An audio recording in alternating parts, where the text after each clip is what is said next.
Em abril de 2003, a Boeing fez um anúncio que abalou toda a indústria da aviação. Eles iam construir um avião widebody feito principalmente de fibra de carbono composta. Nada de alumínio.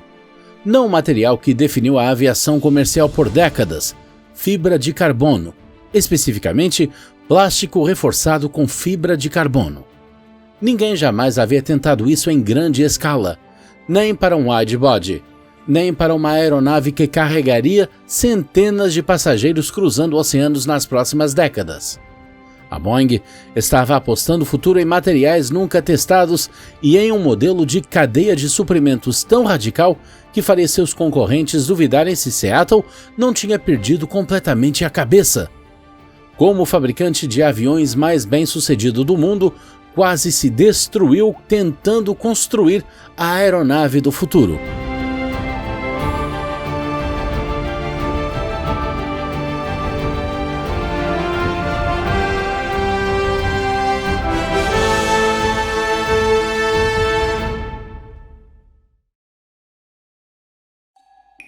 No começo dos anos 2000, a Boeing estava perdendo. Pela primeira vez em décadas, tinha um concorrente de peso, a Airbus. Os números eram cruéis. Em 2003, a Airbus entregou mais aviões que a Boeing. O A330 dominava o mercado de widebodies médios. A família A320 estava tirando terreno do domínio dos narrowbodies da Boeing. E a Airbus acabara de lançar o A380, um super jumbo que prometia revolucionar a aviação de longa distância. A linha de widebodies da Boeing já estava envelhecendo. O 777 fazia sucesso, mas era um projeto dos anos 90 e lentamente ficando obsoleto. O 767 tinha 3 décadas. O domínio do 747 estava desaparecendo devagar. E a Boeing não tinha nada em desenvolvimento para frear o avanço da Airbus em vários segmentos. A Boeing encarava um dilema estratégico que definiria o seu futuro. Podia entrar na disputa do Super Jumbo, criando uma aeronave maior ou igual ao A380, ou apostar numa visão totalmente diferente para a aviação. No início, escolheu velocidade. Em 2001, apresentou o Sonic Cruiser, um conceito aerodinâmico com asas delta que voaria quase na velocidade do som, cortando horas de voo transoceânico. Tecnologicamente ousado, visualmente impressionante, mas as companhias aéreas não queriam saber dele. O problema era o combustível. O Sonic Cruiser consumiria bem mais combustível que os aviões atuais para atingir essas velocidades. E no mercado aéreo pós 11 de setembro, com a demanda incerta, as companhias não queriam mais rápido, queriam mais barato. A liderança da Boeing, sob o comando de Alan Mulally, então presidente da área comercial, fez uma mudança decisiva. Pegaram a aerodinâmica avançada e os sistemas do Sonic Cruiser e focaram na eficiência, não na velocidade. A visão do mercado era clara. As companhias não queriam superjumbos para alimentar mega hubs. Não buscavam velocidades de cruzeiro Mach 0,95. Queriam aviões que operassem rotas diretas, rentáveis, que fossem pequenas demais para um 747, mas longas demais para um 767. Queriam voar de Seattle direto para Copenhagen, sem escalas em hubs no meio do caminho, de Los Angeles para Mumbai, sem passar por Tóquio.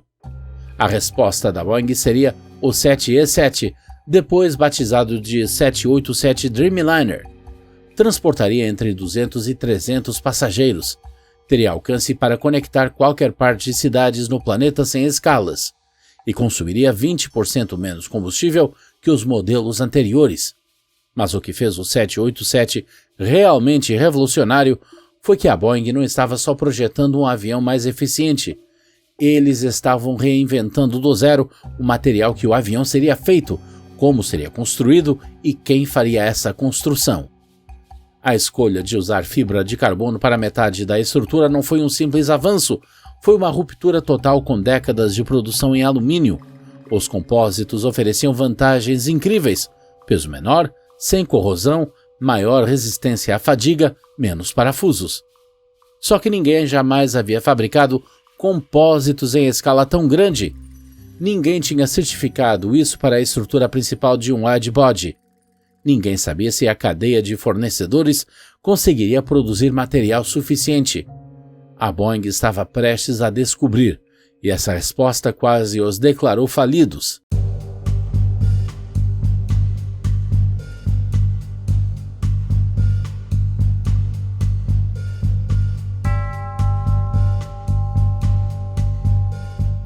A estrutura do 787 seria feita com 50% de plástico reforçado com fibra de carbono em peso. Não só os revestimentos ou superfícies de controle, estrutura principal, o corpo da fuselagem, as capas das asas, o conjunto da cauda. Isso não era uma atualização de materiais, era uma reinvenção total de como se constrói um avião. O compósito de fibra de carbono é exatamente como soa. Milhares de filamentos de carbono tecidos em tecido, depois revestidos com resina epóxi e curados em enormes autoclaves sob calor e pressão. O resultado é um material mais resistente que o alumínio, com apenas uma fração do peso. Não enferruja, não sofre fadiga como o metal e pode ser moldado em formas complexas que seriam impossíveis de fabricar em alumínio. A economia de peso sozinha já justificava o risco.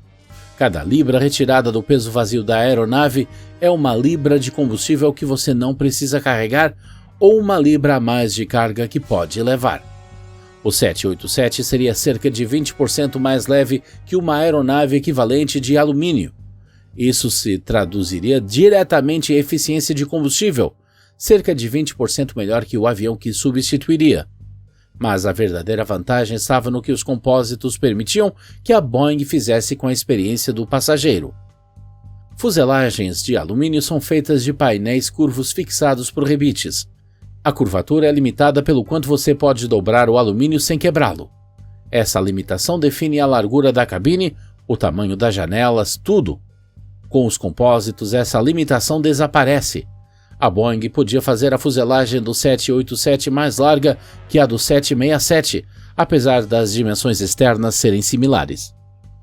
Também podia aumentar as janelas para 48 centímetros de altura, 30% maiores que as de qualquer outro avião comercial. Depois tem a pressurização. O alumínio sofre fadiga sob ciclos repetidos de pressão.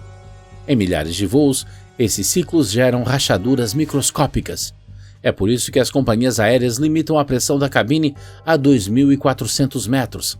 Qualquer coisa acima disso acelera perigosamente a fadiga, indo além do sentido econômico. Compósitos não sofrem a fadiga da mesma forma. As companhias podiam pressurizar o 787 a 1.800 metros de altitude de cabine sem comprometer a vida estrutural. Isso deixava os passageiros menos desidratados, menos cansados, com menos dores de cabeça e menos jet lag. A cabine também podia manter uma umidade maior, 15% ao invés de 4%, porque não havia alumínio para corroer. Não eram truques de marketing, eram melhorias reais no conforto dos passageiros, feitas possíveis pela ciência dos materiais. Os motores foram igualmente revolucionários. A Boeing oferecia duas opções, o General Electric GNX e o Rolls-Royce Trent 1000, ambos otimizados para eficiência de combustível. Ambos levavam materiais avançados, incluindo compósitos de matriz cerâmica nas partes quentes. Ambos prometiam ganhos de eficiência de 2 dígitos contra motores de geração anterior. O 787 também seria o primeiro avião comercial a usar sistemas elétricos ao invés de pneumáticos para a pressurização da cabine e antigelo das asas. Aviões tradicionais extraem ar de alta pressão dos motores para essas funções, diminuindo a eficiência do motor. A arquitetura totalmente elétrica do 787 eliminava totalmente essa perda. O alcance era a última peça. O 787 já sairia de fábrica com certificação ETOPS completa, podendo voar rotas a mais de 3 horas do aeroporto alternativo mais próximo. Isso abria rotas ponto a ponto transoceânicas que nunca tinham sido viáveis economicamente. As companhias podiam evitar aeroportos congestionados e voar direto. A Boeing tinha projetado um avião mais leve, eficiente, confortável e capaz do que qualquer outro no ar. No papel era uma obra-prima. Mas o que os engenheiros da Boeing sabiam e não diziam publicamente, cada uma dessas inovações tinha um risco técnico enorme. Produzir compósitos nessa escala nunca tinha sido feito. Certificar a estrutura principal com eles exigiria anos de testes. Integrar sistemas totalmente elétricos exporia qualquer falha de software de forma catastrófica. E a Boeing estava prestes a somar esse risco técnico a uma decisão de negócio que faria o 787 se tornar o programa de avião comercial mais caro da história. A aposta mais radical não era a fibra de carbono, era a forma como a Boeing decidiu construir o avião. O plano da Boeing para construir o 787 foi algo nunca visto na fabricação aeroespacial. Eles terceirizariam cerca de 70% da aeronave para uma rede global de parceiros chamados de compartilhadores de risco. Isso não era subcontratação comum. A Boeing transferia tanto o risco financeiro quanto a responsabilidade de engenharia para fornecedores ao redor do mundo. Esses parceiros financiariam seus próprios custos de desenvolvimento, projetariam e construiriam seções completas da aeronave com sistemas instalados e só seriam pagos quando a Boeing entregasse as aeronaves prontas para os clientes. A lógica financeira era tentadora. A Boeing poderia construir o 787 sem arcar com todo o custo do desenvolvimento. O risco seria espalhado entre dezenas de fornecedores e, se o programa desse certo, todos lucrariam juntos. No papel, a rede global impressionava. A Alenia Aeronáutica na Itália faria as seções do fuselagem central e o estabilizador horizontal.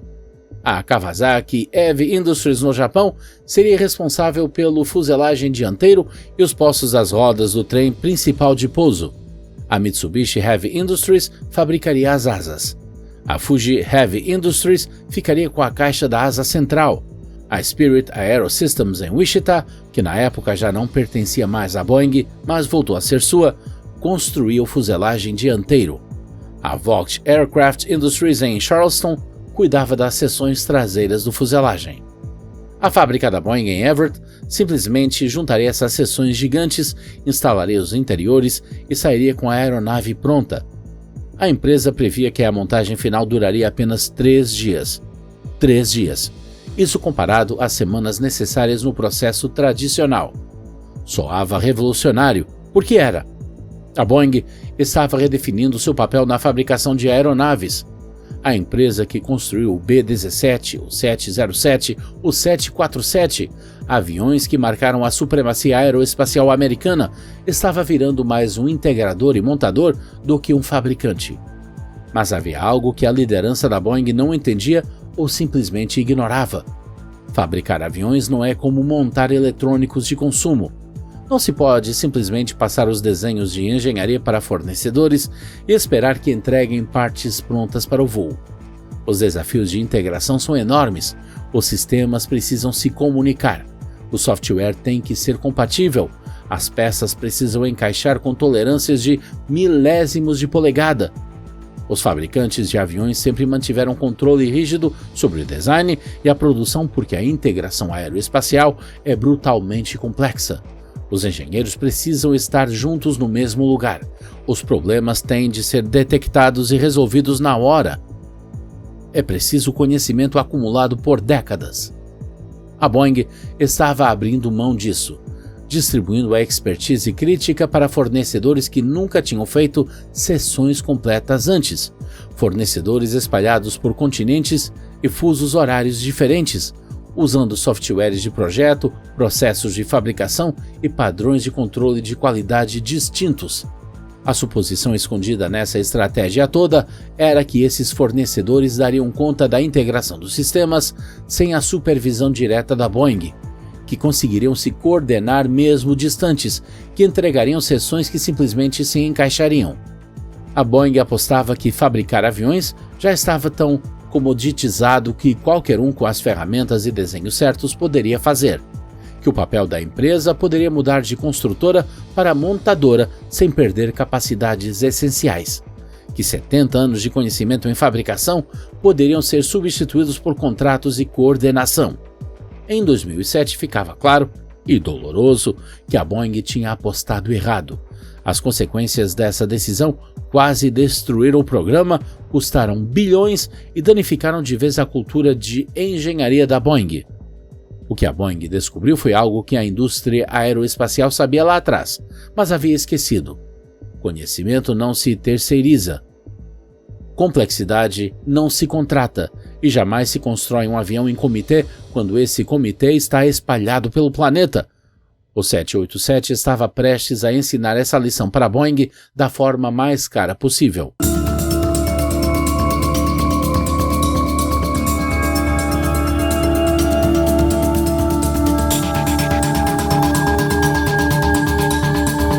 Em outubro de 2007, a Boeing anunciou o primeiro atraso. O voo inaugural do 787 seria adiado, atrasando as primeiras entregas em 6 meses. Depois, em janeiro de 2008, outro atraso. Depois, em abril. Depois, uma greve dos mecânicos e mais um atraso em novembro. Em 2009, o programa já tinha acumulado múltiplos atrasos, empurrado a primeira entrega para quase 3 anos depois do previsto. O que estava rolando na cadeia de suprimentos da Boeing era simplesmente catastrófico. A primeira crise surgiu na Itália. A Alenia entregou as primeiras seções do fuselagem central em Everett para a montagem final. Os engenheiros da Boeing abriram essas seções e encontraram um pesadelo. Milhares de fixadores, os rebites e parafusos que seguram a estrutura composta, tinham sido instalados de forma errada, tamanhos errados, especificações de torque erradas, locais completamente errados. Cada fixador teve que ser removido e substituído manualmente, na mão, em seções que deveriam chegar prontas para a montagem final. Depois, os parceiros japoneses entregaram suas seções. As caixas das asas não encaixavam direito com o fuselagem central. Havia espaços onde era preciso precisão extrema. Os chicotes elétricos não batiam com as especificações de interface. Sistemas que deveriam se conectar simplesmente não conectavam. A Boeing descobriu que os fornecedores estavam usando versões diferentes do mesmo software CAD. Mudanças no design feitas em Seattle não chegavam aos parceiros no Japão. Os engenheiros italianos trabalhavam com desenhos meses atrasados. Os dados de ninguém estavam sincronizados. Os problemas de integração de sistemas iam muito além. O sistema elétrico do 787 era muito mais complexo do que qualquer outro avião da Boeing.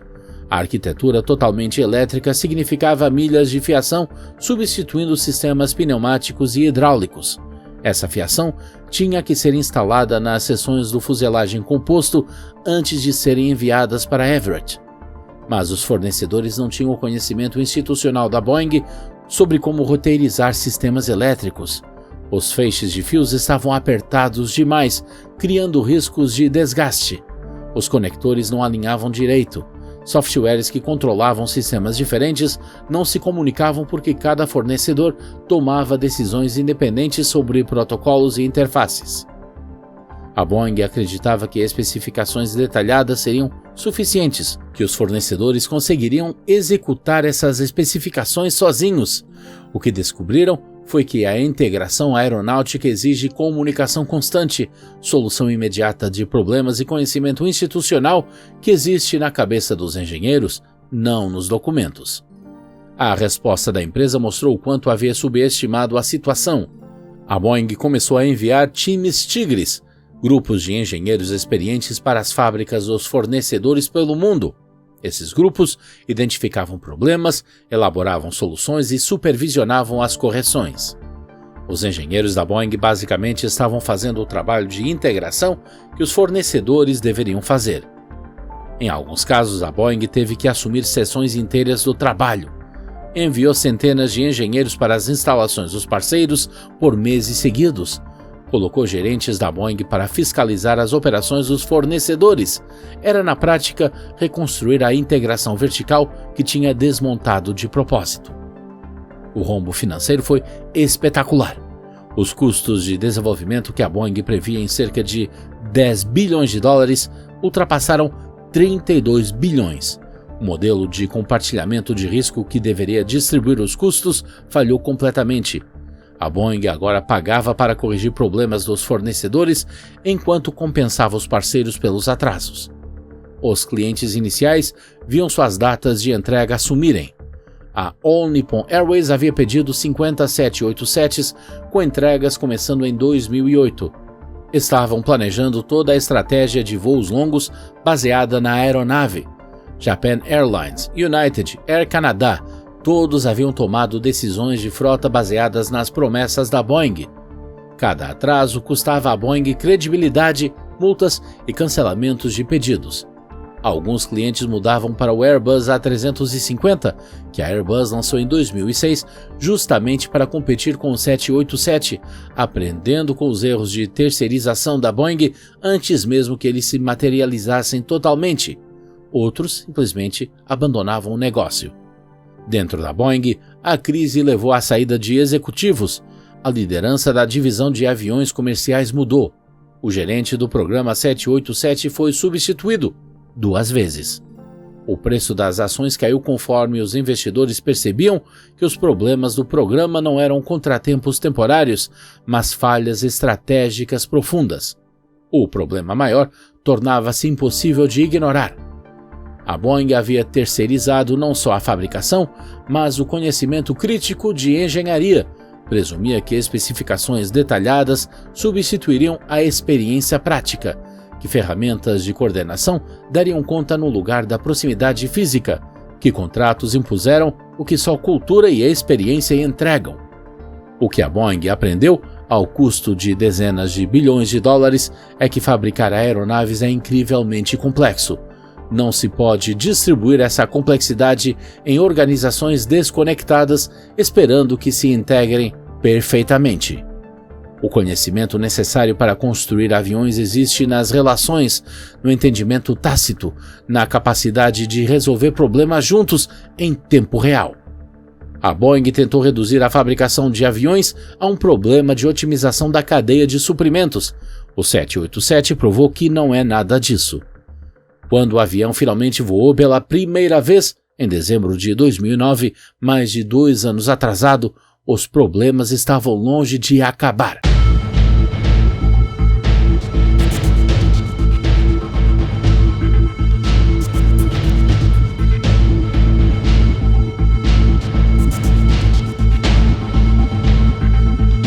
O primeiro grande alerta sério surgiu em novembro de 2010.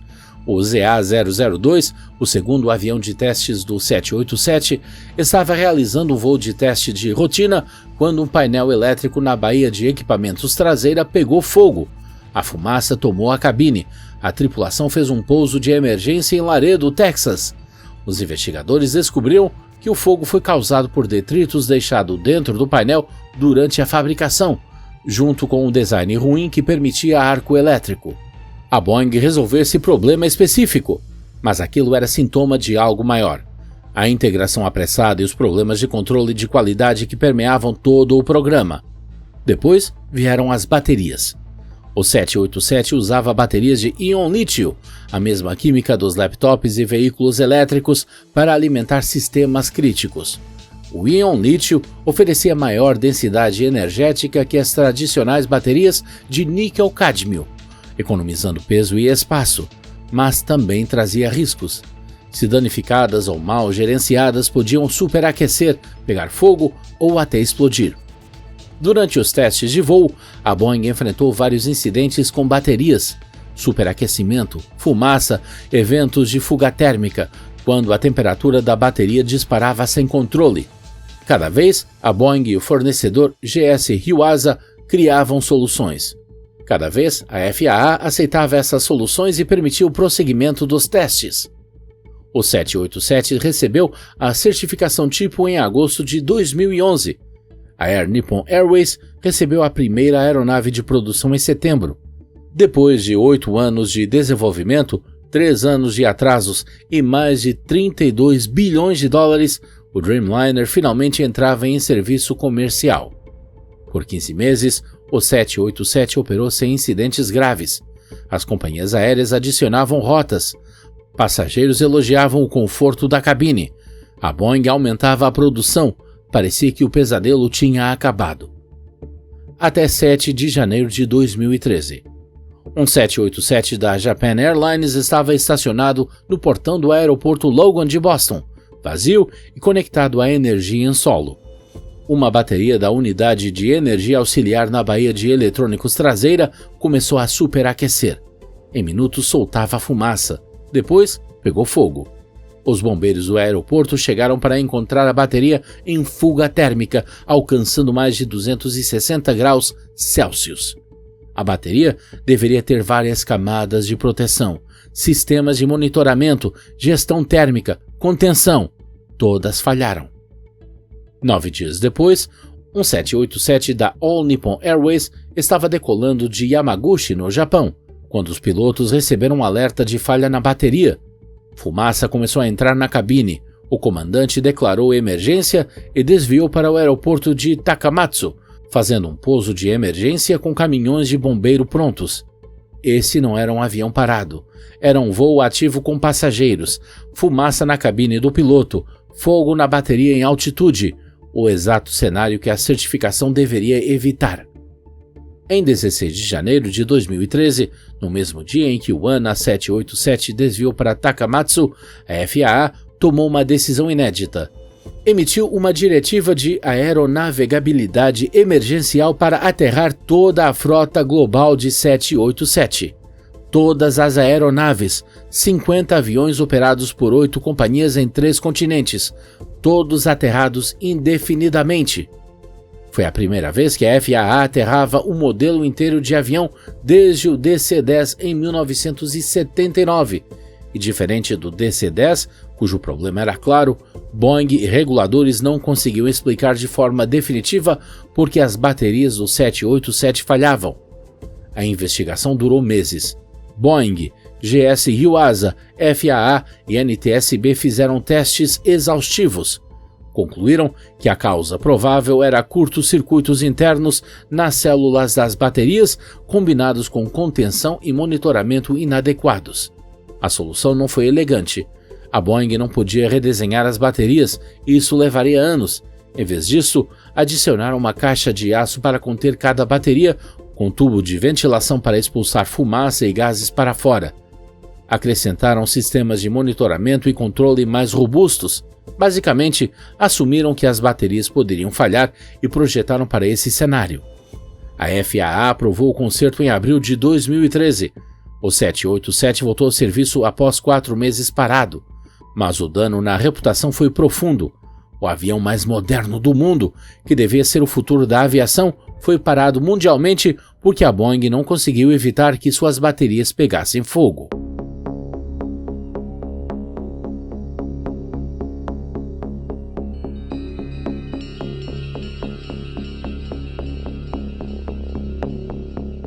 Enquanto o 787 ainda estava parado, a Boeing já estava apostando em outra jogada estratégica que complicaria ainda mais os problemas de controle de qualidade do programa. Em 2009, a Boeing anunciou planos de abrir uma segunda linha de produção do 787 em North Charleston, Carolina do Sul. A justificativa oficial parecia sólida: aumentar a capacidade para atender à demanda, criar redundância geográfica e estabelecer presença num estado favorável aos negócios sem sindicatos. Mas a verdadeira razão era mais complexa. A relação da Boeing com os trabalhadores da área de Seattle já era tensa há anos. Várias greves, negociações trabalhistas intermináveis. A empresa queria uma vantagem. Charleston oferecia isso: leis de direito ao trabalho, custos menores com mão de obra e um governo estadual disposto a dar incentivos fiscais. A Boeing investiu bilhões na fábrica de Charleston. Construíram enormes fábricas, contrataram milhares de trabalhadores e começaram a produzir seções da fuselagem do 787 e, eventualmente, aviões complexos. Mas Charleston tinha um problema. A equipe era nova. Não apenas nova na Boeing, mas novata no setor aeroespacial. Eles não tinham o conhecimento institucional presente em Everett, onde alguns trabalhadores tinham décadas de experiência com 747s, 767s e 777s. Essa lacuna de conhecimento começou a se manifestar de formas preocupantes. Em 2014, um trabalhador encontrou limalhas de metal, detritos de objetos estranhos dentro da asa de um 787 em produção em Charleston. Depois, ferramentas. Depois, seções inteiras de andaimes. Trabalhadores relataram achar detritos em tanques de combustível, compartimentos elétricos, lugares onde qualquer objeto solto poderia causar falhas catastróficas. Denunciantes começaram a aparecer com acusações que iam além de erros simples. Contaram até pressão de produção tão forte que inspeções de qualidade eram apressadas ou até puladas. Relataram gerentes pressionando trabalhadores a aprovarem trabalhos incompletos para cumprir cronogramas. Descreveram uma cultura onde bater metas superava fazer o trabalho direito. Um ex-gerente de qualidade, John Barnett, deu depoimento dizendo que encontrou grupos de problemas em aviões fabricados em Charleston, fixadores faltando ou mal instalados, contaminação por detritos, trabalho elétrico incompleto. Suas preocupações teriam sido ignoradas pela gestão focada nas taxas de produção. A Boeing negou as acusações, citando a fiscalização da FAA e seus próprios sistemas de qualidade, mas o padrão era claro. Charleston enfrentava problemas de controle de qualidade que Everett, apesar dos seus desafios, não tinha. A diferença cultural era enorme. A equipe de Everett construiu algumas das aeronaves mais complexas da história, sabendo que a fabricação aeroespacial exige precisão porque vidas dependem disso. Em Charleston, a equipe aprendia essa lição na marra, sob pressão enorme para igualar a produção de Everett. A meta da Boeing era alcançar 14 aviões por mês nas duas fábricas, mas aumentar a produção e manter a qualidade provou ser quase impossível. A empresa lutava constantemente entre qualidade e segurança, entre datas de entrega e processos corretos. No final da década de 2010, a FAA reforçou a fiscalização das operações em Charleston. Inspetores encontravam defeitos que deveriam ter sido detectados durante a produção. A Boeing teve que implementar checagens extras e reduzir a velocidade de produção. A fábrica de Charleston simbolizava tudo o que deu errado no pensamento estratégico da Boeing. A mesma mentalidade de cortar custos que causou o desastre da terceirização agora buscava arbitragem geográfica e redução dos custos trabalhistas. A mesma prioridade em métricas financeiras sobre a excelência de engenharia criava problemas de qualidade que ameaçavam a segurança dos passageiros. O 787 finalmente começava a dar lucro, mas a cultura corporativa da Boeing mudou profundamente, e essas mudanças estavam prestes a gerar consequências muito piores que atrasos na produção ou incêndios nas baterias.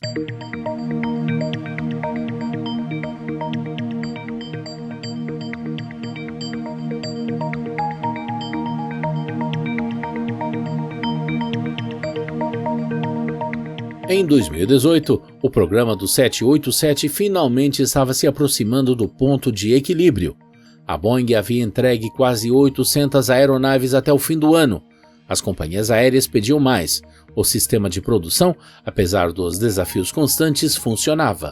O Dreamliner se tornou a espinha dorsal das frotas de longa distância em todo o mundo. Mas dentro da Boeing, algo quebrou e não podia ser consertado apenas com soluções de engenharia ou melhorias na produção. A transformação cultural iniciada com a fusão da McDonnell Douglas, que resultou na estratégia de terceirização do 787, se espalhou pela empresa. A engenharia financeira substituiu a engenharia aeroespacial como força motriz nas decisões. Cortar custos passou a importar mais que a excelência técnica. Atender às expectativas trimestrais da Wall Street era mais importante que manter o conhecimento institucional que fez da Boeing a maior fabricante de aviões do mundo. O programa do 737 MAX deixou essa transformação brutalmente evidente. Quando a Boeing decidiu reengrenar o 737 para disputar com o Airbus A320neo, teve que escolher: desenvolver uma aeronave do zero, caro, demorado, mas tecnicamente ideal, ou modificar um projeto existente para economizar e acelerar o cronograma. A Boeing escolheu modificar, ou melhor, foi obrigada por um pedido da American Airlines em 2011. Optou por motores maiores e mais eficientes em uma estrutura com 50 anos.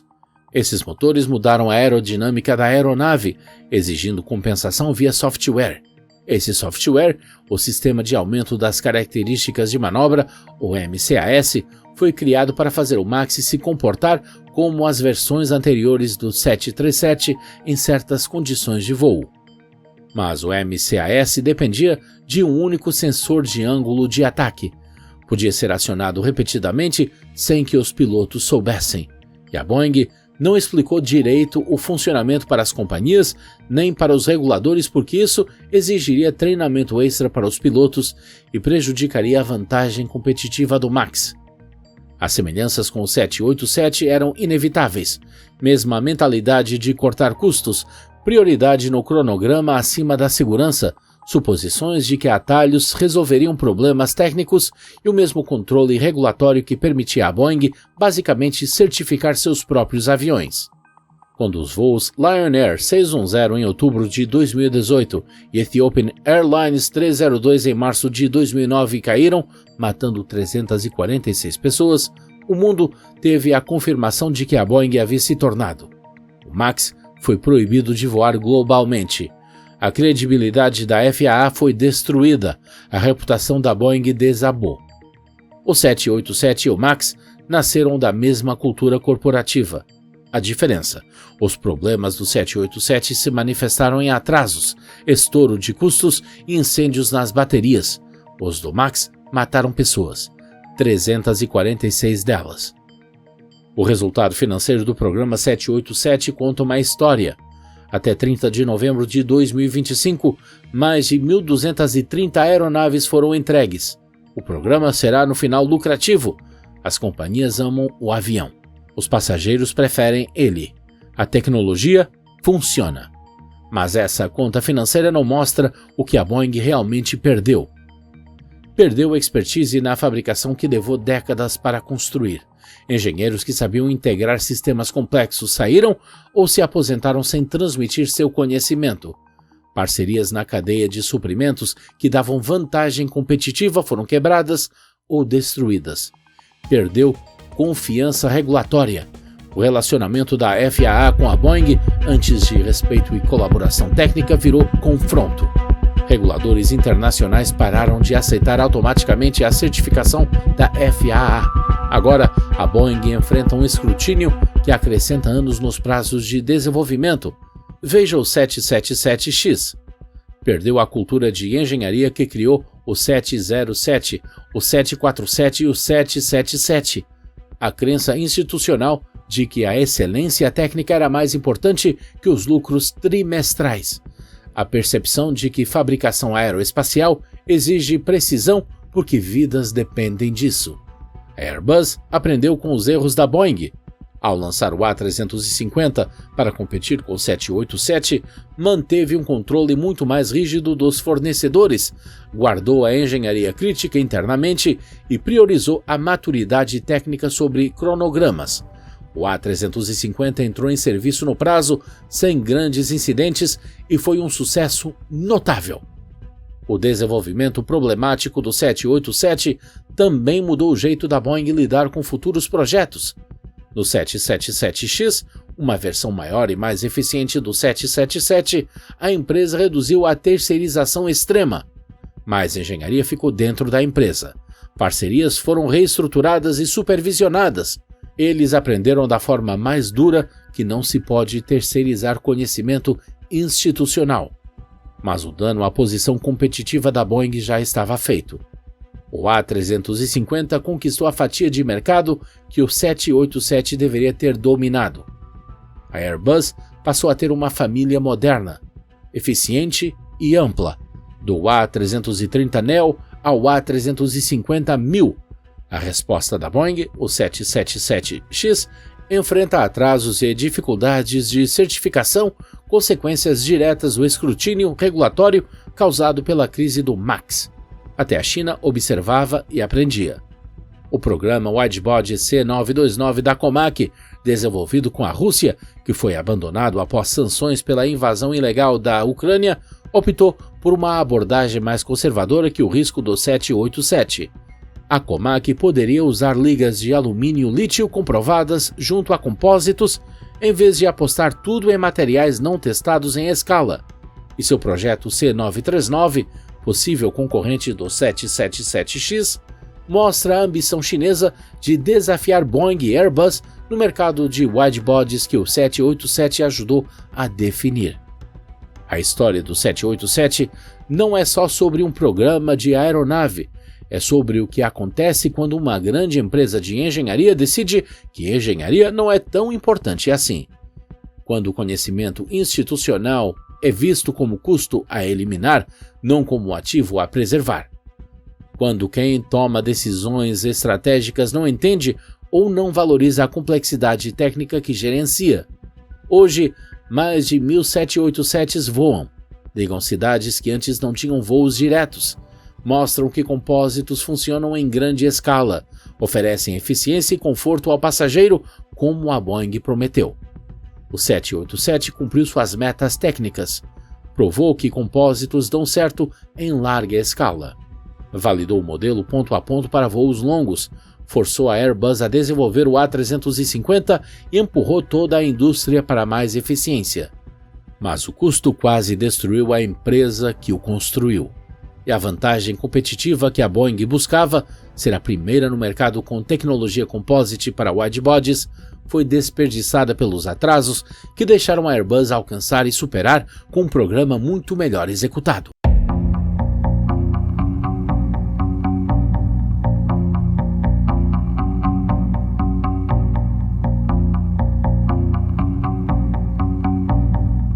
O 787 Dreamliner representa o paradoxo mais profundo da aviação.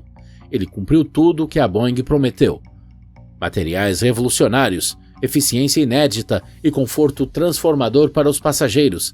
A aeronave funciona, a tecnologia está comprovada, o mercado validou o design, mas a Boeing quase se destruiu no processo. A atenção central não é entre inovação e execução, é entre excelência em engenharia e otimização financeira. A liderança da Boeing acreditava que poderia reduzir a fabricação de aviões a um problema de cadeia de suprimentos, que conhecimento institucional poderia ser substituído por contratos e que décadas de expertise poderiam ser terceirizadas sem consequências. Eles estavam absolutamente errados. O que o 787 revelou é que a fabricação aeroespacial continua sendo incrivelmente complexa. Você não pode distribuir essa complexidade por organizações desconectadas e esperar uma integração perfeita. Não dá para priorizar a redução de custos em detrimento da capacidade técnica sem pagar um preço muito maior no futuro. Os passageiros amam o 787, as companhias aéreas dependem dele. A aeronave mudou fundamentalmente a aviação de longa distância, mas a Boeing perdeu algo que pode ser impossível de recuperar: o DNA da fabricação e a cultura de segurança que os tornaram o maior fabricante de aviões do mundo. A pergunta que a Boeing enfrenta agora não é se valeu a pena construir o 787, é se a empresa consegue reconstruir o que perdeu ou se o estrago já é permanente. Então, eu quero saber: o sucesso do 787 valeu os riscos que a Boeing correu? Uma empresa consegue recuperar o conhecimento institucional uma vez que ele foi deliberadamente desmontado? Deixe sua opinião nos comentários. Antes de ir, o algoritmo do YouTube acha que você vai gostar do próximo vídeo, então por que não conferir?